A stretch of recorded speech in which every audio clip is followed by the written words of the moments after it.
Bonjour à toutes et à tous, je suis coach Vladimir du site reconquérir-son-ex.fr et dans cette vidéo j'accueille Alexandre Cormon pour parler d'un sujet qui va sûrement vous passionner, c'est comment trouver les bons sujets de conversation pour séduire ou reséduire son ex. Bonjour Alex et merci pour ta présence. Salut Vladimir, merci de m'avoir invité. Écoute, c'est avec plaisir. Donc le sujet de la vidéo aujourd'hui, c'est quelles sont les stratégies de discussion pour séduire son ex.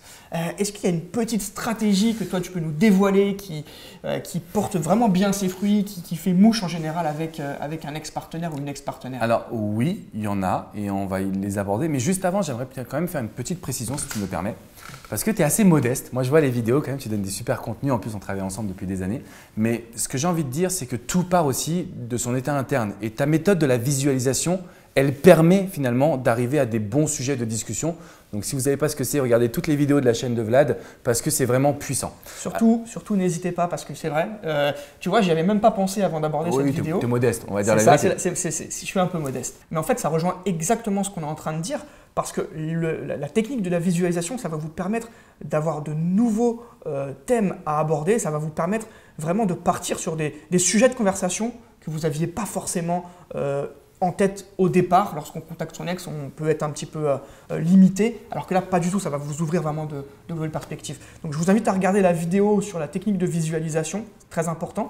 Et on va quand même continuer dans cette vidéo. Je vais poser la question de savoir, selon toi, quel est le sujet de conversation avec son ex qui peut vraiment porter ses fruits? Alors, forcément, s'il y avait un sujet, ça se saurait et tout le monde l'utiliserait. Malheureusement, il n'y en a pas, honnêtement. Par contre, je vais essayer de répondre du mieux possible par rapport à notre expérience de terrain. Moi, ce que j'ai vu aujourd'hui, c'est qu'il y a beaucoup de personnes qui vont regarder cette vidéo qui ont envie de parler à leur ex du passé, qui ont envie de leur dire « mais merde, j'ai compris mes erreurs ». D'accord? Et je pense que là, pour le coup, il faut que vous y alliez avec une forme d'attitude où on va un petit peu dénaturer le passé. Je m'explique. Si vous dites à votre ex « mais merde, comment ça se fait que tu m'as pas mis une claque quand j'ai agi comme un con ?» En fait, vous dénaturez le passé, donc finalement, vous rabaissez les erreurs du passé.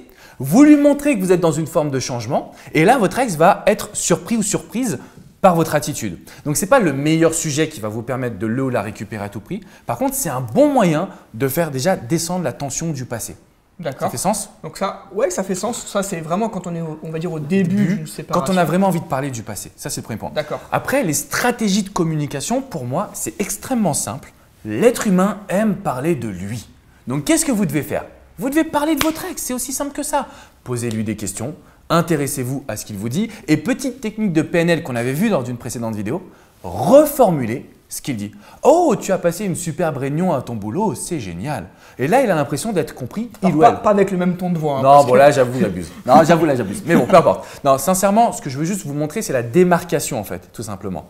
Mais la reformulation et le fait de poser des questions et le fait d'être faussement intéressé, alors ça non, peut fonctionner. Vraiment intéressé, parce que si on est faussement intéressé, ça va se savoir. Mais alors, ce que j'ai envie de dire, oui, c'est vrai, vraiment intéressé. Et je dirais même qu'il faut aller en fait en profondeur. Donc, retenez pas ce que j'ai dit, écoutez Vlad, c'est important de vraiment s'intéresser à son ex. Donc ça, c'est le meilleur sujet de conversation, c'est toujours notre ex.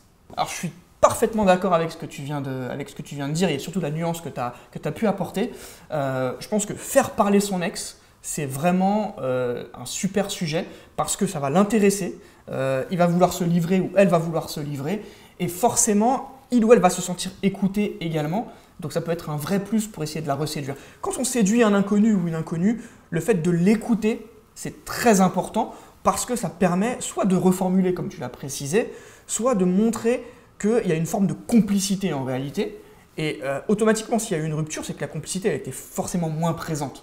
Donc là, en vous intéressant à votre ex, en reformulant ses propos, en lui montrant que ce qu'il ou elle peut vous dire vraiment, ça vous passionne, ça vous intéresse, je pense que ça peut vraiment créer une atmosphère propice à la reséduction. Et petit point quand même, attention, parce que ça me fait penser à un coaché que j'ai eu qui posait plein de questions à son ex et elle répondait oui, non, oui, non. Bon là, il faut arrêter. Là, ça ne sert à rien d'essayer de pousser en fait la communication. Si vous voyez que votre ex, elle est un petit peu tendue, le meilleur sujet quand c'est l'extrême, c'est la lettre manuscrite. Là, on prend la distance et puis on envoie une lettre. Il n'y aura pas de stratégie de communication parce que votre ex est fermé. Donc, c'est là toute la difficulté de la reconquête. Et je pense que tu es d'accord avec moi, c'est de dire que chaque situation est unique finalement. Et on a besoin d'un coach. Évidemment, on a besoin d'un coach pour aussi examiner quels sujets peuvent coller en fonction de tel ex et de ses passions, ses envies, ses souhaits, etc. Il y a une chose aussi que je tenais à dire par rapport à la situation que tu viens d'évoquer, c'est qu'en réalité, au niveau de la reconquête amoureuse, effectivement, la communication, c'est très important. La lettre, donc quand la communication est un petit peu bloquée, mais il y a des manières, il y a une technique pour débloquer aussi la communication avec son ex et pour la reséduire ou le reséduire. C'est une stratégie de questionnement, c'est des questions ouvertes en réalité. Donc ne pas poser, parce que dans l'exemple que tu as cité, la personne répondait oui, non, oui, non, oui, non. En réalité, ça mène nulle part. Au contraire, ça fait que renfermer l'ex en question. Alors, moi, ce que je préconise, c'est vraiment de poser des questions ouvertes, là où il peut y avoir une forme de discussion. Parce que si on lui dit juste « Est-ce que tu as passé une bonne journée ?» Exactement. Voilà. Donc, au lieu de lui demander « Est-ce que tu as passé une bonne journée ?» Eh bien, on va lui demander « Comment s'est passée ta journée au boulot ? Qu'est-ce que tu as fait d'intéressant ?» ou bien au boulot ou à la fac ou n'importe où d'ailleurs. Voilà, on va poser des questions ouvertes de manière à entretenir une discussion. Si au bout de 3 questions ouvertes, vous voyez que la personne, elle répond vraiment le strict minimum, une prise de distance et éventuellement, si ça continue comme ça pendant plusieurs jours, là, la lettre manuscrite qui va recentrer en fait sur une communication un peu différente que la communication orale. C'est une très bonne stratégie. Effectivement, je n'avais pas pensé aux questions ouvertes et pourtant elles permettent de faire naître le dialogue, de faire parler son ex. Et au final, comme on a dit avec la reformulation, ou juste ne serait-ce qu'avec l'écoute active, on peut vraiment cerner ses attentes et ses envies. Si vous avez aimé cette vidéo, n'hésitez pas à laisser un commentaire avec des questions ouvertes pour que je puisse y répondre, je le ferai avec plaisir. N'hésitez pas à mettre un petit pouce levé, ça fait toujours plaisir. Et allez consulter la description de la vidéo parce qu'il y a des techniques de reconquête que je vais vous livrer, que je vais vous dévoiler. Cliquez sur le lien, vous allez voir, vous allez vraiment apprécier. Moi, je vous dis à très vite pour une prochaine capsule. Merci beaucoup, Alex. Merci à toi. À très bientôt. À bientôt. Au revoir.